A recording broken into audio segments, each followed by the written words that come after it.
In Part 4 of Lecture 5, we will discuss other scheduling algorithms and the evaluation of scheduling algorithms.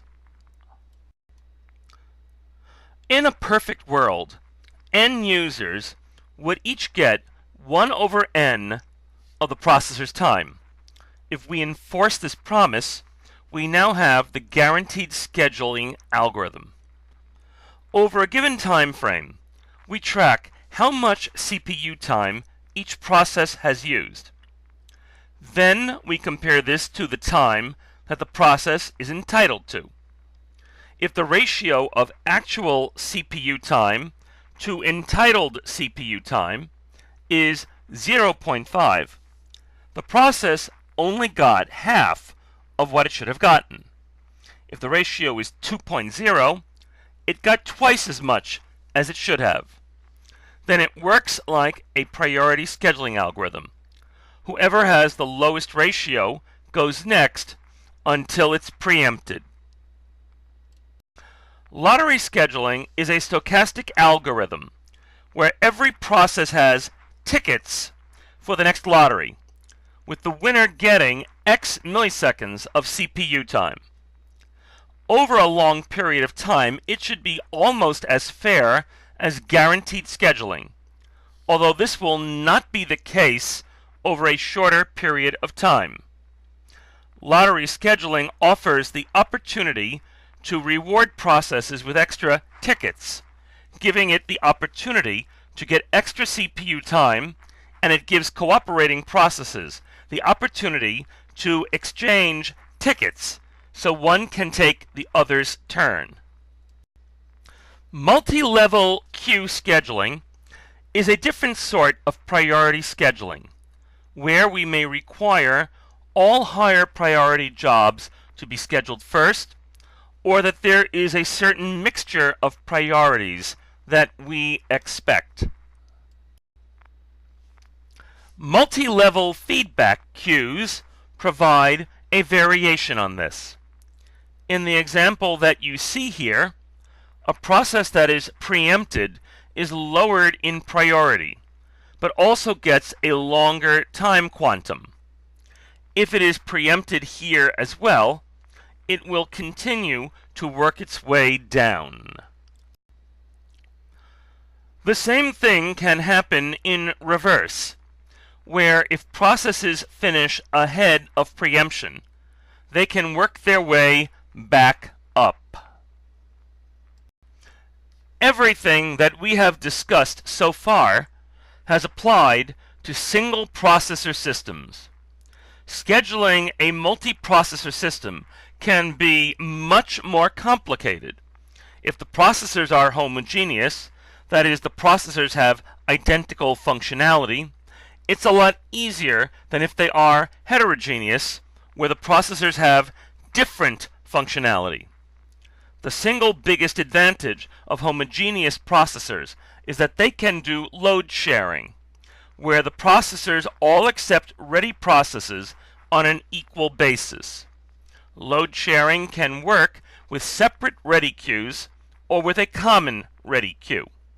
Obviously, it is easier overall if the different processor accepts whatever process is at the front of the common ready queue. Symmetric multiprocessing is the use of two or more similar processors with comparable capabilities. The processors share common resources, such as memory, I/O devices, and secondary storage, and are even connected to each other through the system bus. The feature that makes it symmetric is that the processors perform the same functions within the system. If the processors are used for different tasks, then it is really a case of asymmetric processing. This changes the very nature of processor scheduling, because certain tasks will be scheduled for certain processors, but not for others. Real-time systems perform tasks within the time frame of the real world, and as a result, real-world deadlines have to be met. For example, a compact disc has to translate the bits of data on the disc into music, within a particular time frame, so they can be played. If it can't do that, it is not a real-time system. Obviously, playing music correctly is not a life or death matter, but air traffic control or precision welding usually is. It becomes clear that missing deadlines for processing in these types of systems can have extremely serious consequences. There are two types of real-time systems. Hard real-time systems require that all deadlines must be met in every case. This requires that the system know the deadline of every task.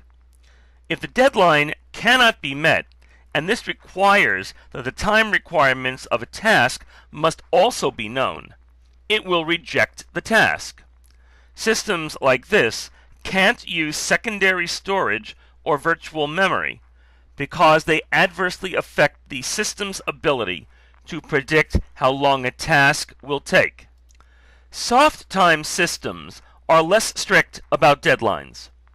In these systems, it is important to perform a higher priority task within its deadline than less important tasks. Obviously, such systems use priority scheduling, with the real-time processes maintaining their priority. The most obvious problem is that lower priority processes, which are not real-time, run the danger of starvation. Measures must be taken to avoid this. The way in which real-time behavior is most easily achieved is to divide the program into a series of separate tasks, where the behavior of each is known.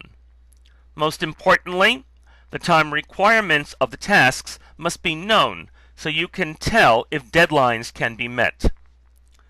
Some of these processes will be in reaction to events that happen on regular intervals.